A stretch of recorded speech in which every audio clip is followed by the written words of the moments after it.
Madame, mademoiselle, monsieur, bonjour et bienvenue dans notre magazine « Il était une fois ». Merci d'être avec nous. Aujourd'hui, il était une fois, hommes et femmes sommes-nous différents? Et si oui, ces différences sont-elles réelles ou culturelles? Y a-t-il aujourd'hui une confusion des rôles? L'identité masculine et féminine est-elle remise en question? Je vous laisse regarder le sommaire de notre émission.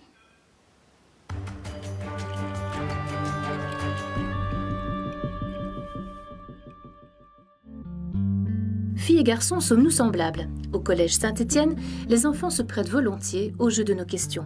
Et si leurs réactions nous font sourire, elles poussent également le débat un peu plus loin. Certains métiers seraient-ils réservés à l'un ou l'autre sexe? Ou tout ne serait-il qu'une manière d'aborder chaque profession différemment? Nous vous invitons à une journée à la caserne des pompiers Paul Briand à Bruxelles. Jean-Valin Melreg, bonjour et merci d'avoir accepté notre invitation. Alors, vous êtes psychothérapeute familial et psychologue et vous travaillez également au service de psychologie clinique et différentielle de l'Université libre de Bruxelles. Alors, pour entrer dans la thématique de cette émission d'aujourd'hui, je vous propose de regarder ce premier reportage qui est signé Corinne Owen et Jean-Louis Gios.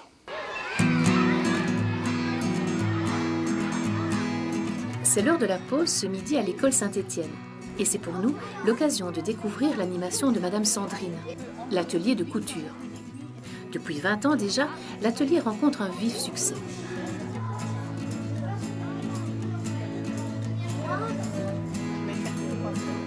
De prime abord, on pourrait penser que la couture est une activité purement féminine. Mais non, elle est suivie avec assiduité par les garçons. 22 sur 71 élèves, c'est pas mal. Et pourquoi des petits garçons ? Je ne sais pas. Ils choisissent eux-mêmes de venir aussi. Il y a des enfants, des garçons qui font déjà la couture. C'est leur 4e année puisqu'on commence en 3e année. Et donc, c'est déjà leur 4e année de couture. Est-ce qu'ils ont des qualités différentes? Moi, je ne vois pas spécialement de différence. Il y a des garçons qui sont très soignés, qui cousent aussi bien qu'on pourrait imaginer qu'une fille le fasse. Et on a des filles qui ne sont pas du tout soignées, comme on pourrait imaginer qu'un garçon puisse ne pas l'être. Donc il n'y a pas de caractéristiques vraiment spécifiques à l'un ou à l'autre. Et qu'est-ce que ça leur apporte en fin de compte? Ils sont fiers.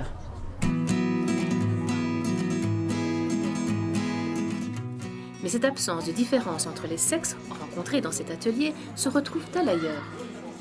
Petit tour d'horizon avec des élèves.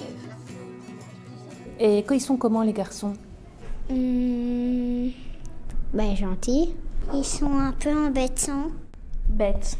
Je trouve aussi qu'ils sont un petit peu embêtants et ils sont aussi un petit peu rigolos. Comment sont-elles les filles en général? Plus calmes, plus posées. Plus soigneuses. Ouais. Qu'est-ce que tu sais de mieux faire toi qu'un garçon? Courir. À la gym. À la danse. Je pense que je sais faire de la danse et tout ça.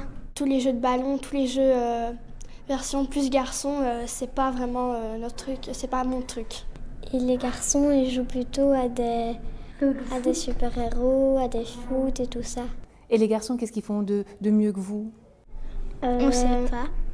Ils se battent mieux que nous. Est-ce que vous jouez au même jeu à la récréation? Oui, on joue à attrape-fille, attrape-garçon. Elles sont toujours ensemble, elles jouent à qui est amoureux. Les filles, c'est plus danse classique et tout ça. Et toi, pourquoi est-ce que tu aimes bien les filles en fait? Je sais pas que je les aime bien, je sais parler avec elles, donc c'est toujours mieux de savoir parler avec les filles et rigoler avec elles, quoi. Et pourquoi on parle différemment avec une fille qu'avec un garçon? Oui. Moi, en tout cas, je sais plus vite rire avec les filles qu'avec les garçons, parce qu'avec les garçons, c'est souvent des conversations plus sérieuses que j'engage. Quoi est-ce qu'elles parlent, les filles? En deuxième, c'était beaucoup bracelet. Et puis maintenant, c'est... Beaucoup d'histoires d'amour. Oui, voilà. Depuis quand tu sais ça, toi? On ira faire éleveuse de dauphins dans la mer. Moi, je vais être golfeur professionnel et architecte. Comme mon papa, informaticien. La police, les pompiers et soigner les animaux. Kinésithérapeute. Prof d'équitation. Être biologiste et en même temps être généticien, avoir un master en génétique et avoir un diplôme en botanique. Wow. Jean Weymelreich, nos différences, elles sont réelles ou elles sont culturelles? Les deux. Les deux. Il y a au départ, bien sûr, des différences fondamentales. On ne construit pas un corps de fille comme on construit un corps de garçon. Donc on a une différence fondatrice absolue. Et puis on a une différence culturelle. Et ces différences s'emboîtent, s'amplifient. Et elle n'est pas stable, cette différence. C'est-à-dire qu'à tout moment de la vie, on le voit bien dans le reportage, il y a des moments où il y a plus de proximité, il y a des moments où il y a plus de ressemblance, et il y a des moments où il y a plus de différence. Et c'est ce jeu-là qui fait toute la richesse de l'espace humain. Vous avez le sentiment qu'on élève aujourd'hui encore les garçons et les filles de la même manière, ou déjà très tôt, on va quelque part les mettre dans une certaine ligne? Dès l'instant où ils naissent, les enfants sont programmés à occuper des espaces différents. Les filles et les garçons ne sont pas regardés de la même manière, sont pensés différemment. Mais quand je dis ça, je sais que je vais heurter des consciences et des volontés, parce qu'il y a un vrai mouvement pour lutter contre cette discrimination, parce que la différence elle est souvent discriminante. Et les filles seront moins que les garçons seront plus que les filles, même dans des endroits où l'on porte énormément d'attention à ne pas discriminer, justement. Donc il y a quelque chose de difficile, c'est une danse extrêmement élaborée, extrêmement complexe, mais dès l'instant de la naissance, dès l'instant de la venue au monde, même dans les milieux les plus ouverts et les plus progressistes, cette différence se marque. Le regard, la manière de prendre en soin, la manière d'annoncer la naissance d'un enfant, les couleurs qui sont associées, les gestes qui sont associés, le discours qui est associé, la façon dont on dit les choses, dont on les partage, vont déjà marquer dès l'emblée, dès l'instant même de la naissance. Et par la suite, ça va toujours être présent malgré toute la volonté qu'on aurait de faire le contraire. Justement, et si on avait la volonté de faire le contraire, est-ce qu'on pourrait avoir des caractéristiques qui seraient reconnues plutôt aux uns et aux autres? C'est compliqué comme question, parce qu'en fait, on passe commande. C'est-à-dire qu'on regarde son enfant avec des yeux où on part à la recherche de quelque chose qui confirme que notre enfant ne correspond pas à autre chose qu'à ce qu'on attend qu'il soit. Donc on invente son enfant. Nous sommes des êtres de parole, des êtres de symbolisation, des êtres de lien. Un enfant qui naît loin de la relation meurt. Nous avons besoin de nourriture, nous avons besoin de propreté, nous avons besoin de sécurité, nous avons besoin d'amour, nous avons besoin de parole, nous avons besoin de lien. Un enfant qui n'est pas l'objet d'un lien va mourir de ce qu'on appelle l'hospitalisme. Et donc, on passe commande, on regarde son enfant à l'endroit où l'on aimerait qu'il soit. Et pendant un moment, notre enfant va se conformer à cela parce que c'est vital pour lui et c'est rassurant pour nous. Donc c'est une co-construction, parce qu'au même moment où j'invente mon enfant, je m'invente parent. Et dans cette rencontre, dans cette co-construction, il y a quelque chose qui s'élabore et qui est bien sûr basé sur mes croyances, mes certitudes, mes peurs, mes doutes. Et vous savez que nos croyances, c'est un acte, c'est pas quelque chose d'éthéré, c'est ce qui nous fait agir le monde, c'est ce qui nous fait nous mettre au travail dans le monde. Et donc quelque part, on invente nos enfants au gré de nos ressemblances et de nos différences.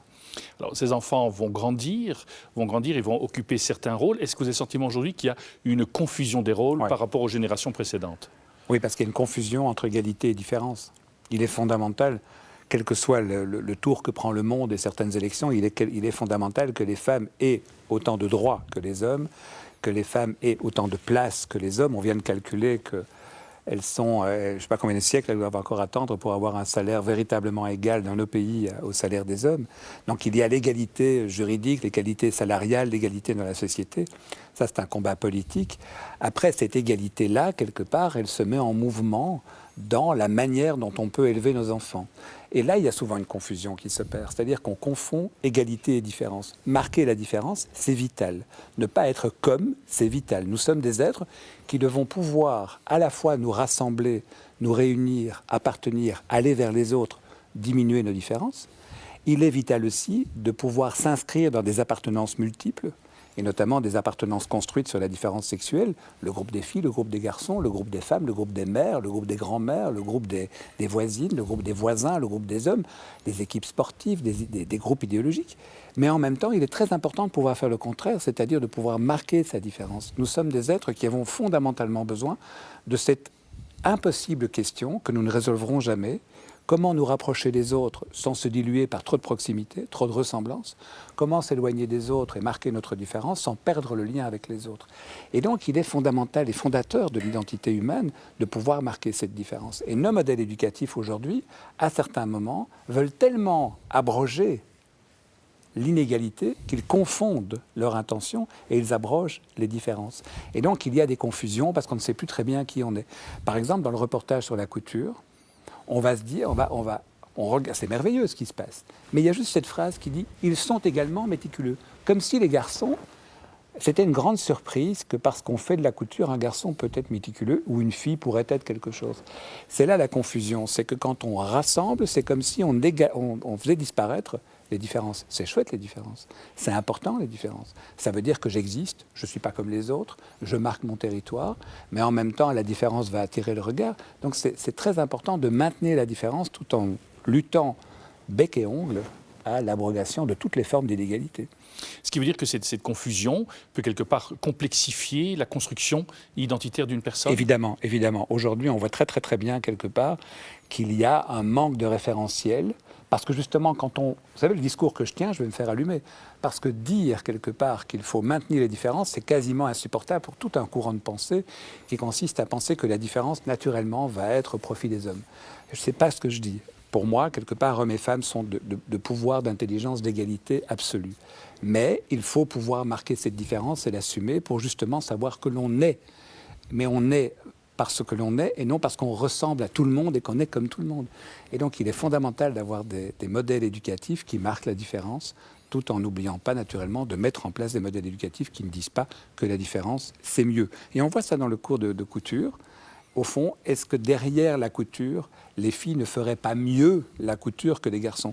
Donc on pense la comparaison dans la rivalité. Non, les garçons peuvent être méticuleux, les filles peuvent être méticuleuses. C'est pas là que la différence se marque. Alors justement dans cette différence-là, je ne sais pas si il y a une vidéo qui circule sur Internet où on voit un humoriste américain qui fait la différence entre le cerveau masculin et le cerveau féminin. Il explique que le cerveau féminin, ce sont des fils interconnectés qui n'arrêtent pas de fonctionner, tandis que le cerveau masculin, c'est un ensemble de petites boîtes et on ne peut en ouvrir qu'une à la fois. Est-ce que c'est quelque chose de... Vous, comme psychologue, est-ce que vous dites qu'il y a quelque chose de vrai là-dedans ou bien il y a quelque chose de vrai, il y a quelque chose de vrai. C'est très humoristique. Oui, mais c'est poussé à l'extrême. C'est poussé à l'extrême. On dit toujours qu'une femme peut faire plusieurs choses à la fois et les deux seules choses qu'un homme peut faire en même temps, c'est marcher et respirer. Donc c'est clair qu'il y a... Mais c'est toujours la même chose, l'humour ne met jamais qu'en perspective quelque chose d'intuitif et de vrai. Évidemment, quelque part, qu'on ne pense pas de la même manière. Et qu'une femme va penser la connexion et qu'un homme va conceptualiser le monde alors que la femme va relier le monde. Évidemment, il y a une différence dans la perception du monde, dans la capacité de créer du lien ou de cloisonner la pensée chez les hommes qui vont plus marquer des espaces sectionnés avec des boîtes, des contenants, des frontières. Oui. Et donc, par exemple, quand je pense aux travaux de Laurence Colbert et de Carol Gilligan au niveau de l'éthique, on dira que l'homme est plutôt dans une éthique du cure, tandis que la femme est dans une éthique du care, donc l'éthique du soin et l'éthique où je soigne, ça c'est l'éthique de la femme, tandis que l'éthique où je guéris, c'est l'éthique de l'homme. C'est quelque chose qu'en psychologie, on reconnaît ça aussi, cette réalité-là? Ah oui, tout à fait. En tant que thérapeute familial, c'est très intéressant. Et cette thérapie familiale qui veut convoquer toute la famille autour d'une difficulté. On voit bien quelque part que dans le déploiement des compétences familiales qu'on va chercher pour justement solutionner, ce que l'homme va apporter par sa créativité, c'est pas ce que la femme apporte par la sienne. Et c'est là, naturellement, que c'est intéressant de fabriquer une famille avec un homme et une femme, enfin avec deux différences. Même les couples homosexuels vont mettre cela en mouvement. C'est cette capacité à produire des regards différents qui font qu'on ne pense pas le monde d'une seule manière. Et la réflexion et la richesse des hommes, c'est quand justement on superpose des pensées qui ne s'excluent pas par rivalité, mais se complexifient par emboîtement. Et c'est vrai que l'homme ne pense pas le monde et ne soigne pas le monde de la même manière qu'une femme. Ce qui veut donc dire que ce qui est important dans ce que je vous entends, c'est pas tellement la différence homme-femme, c'est la question de l'altérité. Exactement, exactement. Oui, parce qu'on peut penser les choses. Alors, débat politique aussi, sur l'homoparentalité, sur des... Mais il y a quelque chose de fondateur dans le positionnement différencié. C'est ça qui, naturellement, va permettre à un enfant... Vous savez, quand vous prenez un enfant qui vient de naître, enfin, qui est petit, et que vous regardez une mère jouer avec un enfant, comment vous le voyez ? L'enfant est au sol et la mère est dans quelque chose de protecteur, de doux. Et l'enfant est en sécurité, dans un lien très enveloppant. Et puis le père arrive, prend cet enfant et le jette en l'air et fait l'avion. Et bon, il surstimule l'enfant. Alors on va dire simplement que l'enfant, ce qu'il fait comme expérience, c'est qu'il est dans les deux cas dans un lien d'amour, dans les deux cas dans un lien de loyauté, d'engagement réciproque, dans deux liens qui sont toujours à la recherche de plaisir, mais au travers d'une expérience corporelle radicalement différente. Dans l'une, il est dans l'enveloppement, dans la chaleur, et dans l'autre, il est dans l'excitation. Et le lendemain, il fait le trajet en voiture où il est porté par son père, il est dans quelque chose de très enveloppé, de très chaleureux. Et quand il rentre, sa mère lui fait des chatouilles et le poursuit en courant dans la maison et il fait l'expérience de la stimulation. Et là, il ne va jamais se courer, il ne va jamais se tromper, il ne va pas se dire « tiens, c'est confusionnant ». Il va simplement multiplier les expériences du rapport au monde où il fait l'expérience que dans le lien, il y a quelque chose de différencié qui s'opère et qui est toujours le même et toujours différent parce qu'il y a toujours quelque chose de protecteur, quel que soit le genre, mais il y aura une expérimentation du monde qui sera différente. Et ça, on peut le regarder quotidiennement et c'est très, très important pour devenir un homme, quoi. Alors justement, pour devenir un homme, pour devenir une femme, il y a parfois certains métiers qui ont été dans le temps réservés à l'un ou l'autre des sexes. Je vous propose de partir à la rencontre d'Audrey. C'est également un reportage signé Corinne Owen et Jean-Louis Gios.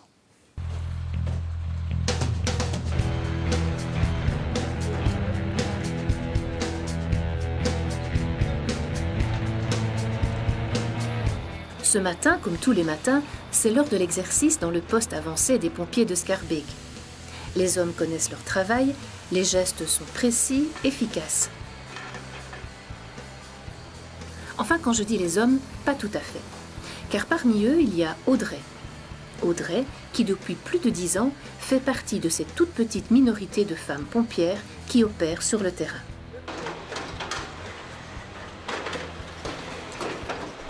Alors pourquoi avoir choisi justement ce métier-là ?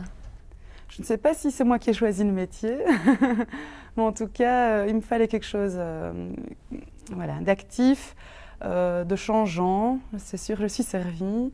Je ne me voyais absolument pas dans un métier répétitif où chaque jour se ressemblerait. Donc là, c'est sûr qu'on a de la diversité à tous les niveaux. Dans le cas du travail, il est un fait certain que on peut dire qu'une femme qui arrive toute seule comme ça dans un milieu d'hommes doit faire force d'un certain caractère. Mais elle a du répondant par rapport à ça. Et une fois qu'elle a démontré son potentiel, on va dire, ça ne pose plus aucun problème. Elle n'a pas de difficulté par rapport à ça. Un appel d'urgence retentit et Audrey peut montrer justement son potentiel. 5 étages, sans ascenseur, pour porter secours à une dame qui se sent très mal. En quelques minutes, l'équipe est sur place. Qu'est-ce qui s'est passé aujourd'hui? Oi, qu'est-ce passe? Est-ce que les hommes la challenge sur ses capacités physiques, par exemple? Non, parce qu'elle a du répondant. Et je pense que certains hommes pourraient difficilement rivaliser par rapport à certaines performances physiques qu'elle a. Oui.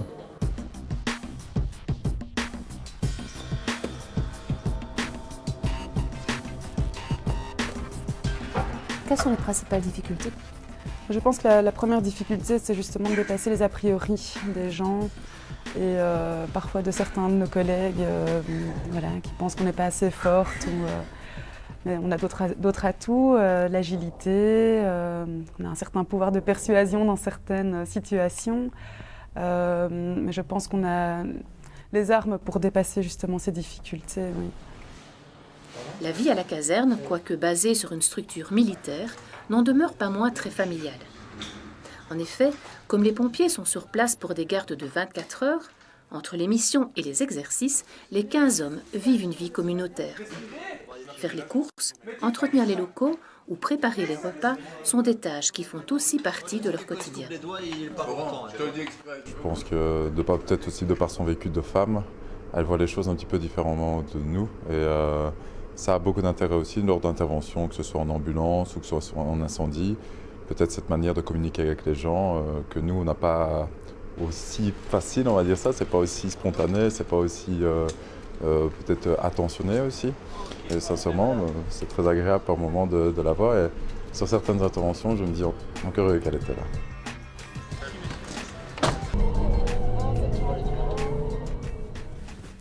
Existe-t-il, Jean-Van Emmelrech, encore des métiers qui sont réservés à l'un ou l'autre sexe? C'est une question quasiment, c'est pas tellement le psy qui parle, c'est le presque politique comme question, hein, parce que en fait, on se rend compte qu'il y a une distribution professionnelle qui va se faire autrement qu'avant. Avant, c'était le pouvoir, qui est toujours très très présent dans la répartition du travail. Le prestige, maintenant, c'est le pognon. On voit bien quelque part que les métiers moins rentables sont portés par des femmes. Par exemple, dans l'aide à la jeunesse en Belgique, qui est un secteur sous-payé, 80-90% du personnel est féminin. Va-t-il y avoir encore un jour un psychologue homme, un médecin homme, un juriste homme? On sait bien que dans le droit, par exemple, les parties de droit qui sont rentables sont occupées par des hommes. Le droit de la famille, le droit des divorces, le droit des séparations, qui n'est pas un droit rentable pour les avocats. Ils ne gagnent pas leur vie comme gagne sa vie un avocat d'affaires. Eh bien, ce seront des femmes qui vont faire ce métier. On voit qu'il y a une répartition par défaut. Et certaines professions, naturellement, il y a toujours eu une répartition qui était basée justement, comme on le voit dans le reportage, c'est cette femme pompier qui est dans la proximité, dans le lien. C'est très important de pouvoir accepter justement qu'il y a des compétences très particulières, pas seulement la force. Hein. On questionne si cette femme a du répondant physique, et le chef de caserne dit qu'elle a du répondant physique. Oui, on peut se rendre compte qu'il y a bien sûr des choses qui appartiennent plus à la puissance musculaire, mais pourquoi est-ce qu'une femme ne pourrait pas être chauffeur de camion, ne pourrait pas être bûcheron, ne pourrait pas occuper des postes où justement la force est là, parce qu'il y a des femmes qui ont de la force, il n'y a pas de raison qu'elles n'en aient pas. Mais il y a des compétences singulières qui sont plus présentes chez les femmes ou plus présentes chez les hommes, qui répartissent bien sûr les professions. Mais malheureusement, aujourd'hui, la distribution professionnelle n'est pas basée sur ce critère-là, elle est basée sur un critère par défaut, c'est l'argent. Alors, on nous parle parfois il y a des qualités qui sont plus féminines, des qualités plus masculines. Est-ce que ça ne vaut pas une conception culturelle fondamentalement de la qualité? culturelle. À l'envers, d'ailleurs, hein, on peut aussi dire que c'est un homme qui a une forte composante féminine, ou c'est un garçon manqué. Ce sont des regards qui sont des peurs, en réalité. Des peurs que l'enfant que l'on a, ou que l'homme ou la femme que l'on rencontre, ne soit pas conforme à notre prédiction. Et donc, on attend d'une femme d'eux, on attend d'un homme qu'eux, c'est-à-dire il doit se comporter, selon nos prédictions, de manière à ce qu'il soit bien ce qu'on imaginait qu'il est pour diminuer l'inquiétude de la rencontre. Donc, on est toujours prisonnier de ces attendus culturels, de ces prescriptions culturelles qui enferment l'autre dans un statut. Et quand un homme, tout à coup, déploie des comportements qui ne sont pas attribués à son sexe, on va dire que c'est son côté féminin. Mais non, ce n'est pas son côté féminin, c'est son côté autre, mais ce n'est pas son côté féminin. Pourquoi qualifier ce qui n'est pas de prédicat masculin comme étant le renvoi à l'appartenance à l'autre groupe? C'est naturellement, évidemment, une lecture éminemment culturelle, un enfermement culturel. Quand vous dites enfermement culturel? Mais ça veut dire qu'on enferme... Je veux dire, si une femme... Est-ce qu'on a interrogé un homme pompier en lui demandant pourquoi vous faites pompier? C'est évident qu'un homme fait pompier. Une femme fait pompier, il faut qu'on s'interroge sur pourquoi elle fait pompier. Et pourquoi est-ce qu'on doit poser cette question? En quoi c'est intéressant? Pourquoi une femme ne pourrait pas faire pompier? Non, on fait un reportage où on s'étonne, parce que ça sort de notre représentation culturelle. Donc on doit aller voir. Alors première piste, c'est pas normal. Deuxième piste, c'est quoi cette femme? Est-ce qu'elle est forte? Oui, elle a du répondant. Donc on vient vérifier, et alors on finit au bout du reportage par se dire, tiens ben non, c'est une femme banale. C'est une femme banale qui fait pompier comme elle aurait pu faire autre chose, mais elle le définit beaucoup plus justement. Elle dit, c'est pas moi qui ai choisi pompier, ça s'est imposé à moi. Cette femme, au début de son histoire, elle dit, c'est plus comme une sorte d'évidence. Eh bien voilà, c'est une évidence. Pourquoi est-ce que ce serait étonnant? Alors on l'enferme et on lui dit, est-ce que vous êtes vraiment une femme? Ah, vous avez de la force, est-ce que vous êtes vraiment une femme? Oui, évidemment qu'elle est une femme. C'est pas là que sa féminité se met. On n'est pas homme parce qu'on est pompier et pas femme parce qu'on est pompier. C'est pas là que ça se met. C'est ailleurs. La féminité ne se joue pas dans la puissance musculaire. Enfin, la masculinité. Les hommes qui ont besoin d'être des hommes parce qu'ils ont des muscles, ce sont des hommes qui doutent d'en être. Hein. Ben oui, si vous avez besoin de marquer, de vous taper l'épaule, la poitrine pour suraffirmer votre masculinité, c'est que vous avez besoin de confirmer dans le regard de l'autre que vous lui faites peur. Et donc vous tapez pour votre poitrine pour montrer que vous avez des muscles. Donc vous convoquez le regard de l'autre pour vous conforter dans l'idée que vous êtes bien ce que vous espérez être. Si vous avez besoin de la force pour être un homme, c'est que malheureusement vous n'en êtes pas un. Justement, on dit qu'il y a les confusions des rôles, etc. Aujourd'hui, on parle aussi beaucoup de la théorie du genre. Oui, je ne me débrouille pas bien avec cette idée. C'est une évolution très, très, très complexe et très moderne qui consiste à venir questionner, de savoir s'il y a des représentations sociales qui soutiennent tout ça. Je trouve que c'est en fait une théorisation de tout ce que je viens de dire. Je pense que je ne pourrais pas en dire beaucoup plus que ce que j'ai voulu énoncer au travers de cette idée, quelque part, que le genre est une manière de penser la différence de manière à la rendre justement non politiquement incorrecte. C'est ça la grande différence. Je ne sais pas si c'est clair. Oui. Oui, si vous pouvez préciser, parce que je... C'est-à-dire quelque part que comment pouvoir justement sortir du discours culturel, sortir du discours qui consiste à dire qu'une femme c'est ça, un homme c'est ça.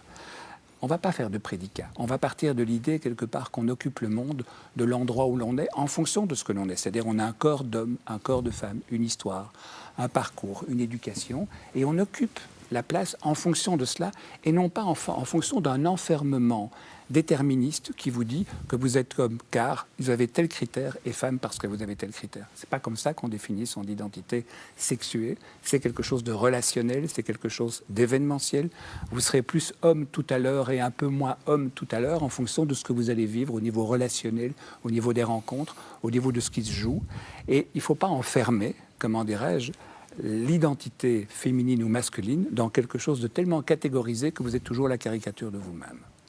Donc en fait, si je prends bien ce roman-là, Les hommes viennent de Mars, les femmes de Vénus, c'est quand même une caricature. Ah oui, c'est une caricature, c'est comique, mais c'est une caricature, c'est une vraie caricature. Ça enferme, c'est des fois un peu idiot d'ailleurs. Et justement, comment faire pour permettre à chaque homme, chaque femme, de construire sa propre identité sans être enfermé? En faisant ce que vous faites. C'est-à-dire, d'abord l'émission, c'est-à-dire de permettre un débat à cet endroit. Et puis justement, il n'y a pas de réponse à votre question. Comment voulez-vous définir à l'avance de manière absolue? C'est-à-dire de pouvoir se mettre au travail, de pouvoir se questionner, d'autoriser dans une société un homme ou une femme à s'interroger sur ce qu'il est sans que cela n'apparaisse inexorablement comme une fragilité, mais plutôt comme une richesse. Définir les choses de manière à les ouvrir, à les questionner, à les interroger. Et votre émission, qui montre quelque part qu'on est femme et pompier, permet ce genre de choses, c'est-à-dire que certaines personnes, en voyant cette émission, vont se rendre compte qu'au fond, ils ne s'étaient jamais imaginé qu'une femme pouvait faire pompier. Et que donc, ils vont se rendre compte au travers de cette émission qu'en fait, en ne le pensant pas, d'abord, ils avaient fermé leur pensée, et qu'en n'imaginant pas que ce soit possible, en fait, ils étaient dans quelque chose de bête. Et donc, ils vont ouvrir leur tête et de se dire, au fond, c'est vrai, je ne m'étais jamais dit ça, et donc, vraiment, briser inlassablement ces prédicats culturels. C'est la seule chose qu'on peut faire. C'est un combat. C'est un combat qu'on n'aura pas gagné demain matin, mais qui est intéressant. Mais d'où effectivement l'importance de ces différences qui nous caractérisent, simplement pour nous permettre la complémentarité nécessaire à la rencontre. Exactement. Et le hasard des rencontres et la merveilleuse complexité du lien humain qui est toujours à la recherche de quelque chose qui se tricote, qui se trouve toujours en difficulté dans la rencontre de l'autre, mais qui s'amuse à essayer de voir justement comment ça s'emboîte. C'est ça, naturellement, qui est bien.